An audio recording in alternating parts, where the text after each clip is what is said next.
মাছের ঝোল করবো। এই যে রুই মাছ, নুন হলুদ মাখানো আছে, ধুই, আলু কেটে রাখা, টমেটো, কাঁচা লঙ্কা, এগুলো ভেজে নেবো একটা একটা করে সব দিয়ে। এগুলো একটু কষিয়ে নিলাম আলুগুলো দিয়ে,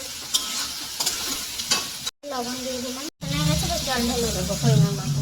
এর মধ্যে মাছগুলো আস্তে আস্তে দিয়ে দেবো, সব দিয়ে দিলাম। ঝোলটা ফুটো, এখন গরম মশলা দেবো, দিয়ে না ঝোল রেডি। মাছের মাথা দিয়ে মুগ ডাল করবো। এই যে মাছের মাথা ভাজা রয়েছে, এই যে, আর ডাল সিদ্ধ করা হয়ে গেছে। গরম তেল, কড়াইয়ের মধ্যে এখন জিরা সম্বাদ দেবো, আদা বাটা দিয়ে দিলাম, সম্বাদ দিয়ে দেবো। দিয়ে দিলাম একটু গরম মশলা দিয়ে দেবো, হালকা, বেশি না, অল্প সামান্য পরিমাণ ঘি দিয়ে দিলাম সেন্টের জন্য। মাছের মাথা দিয়ে মুগ ডাল তৈরি।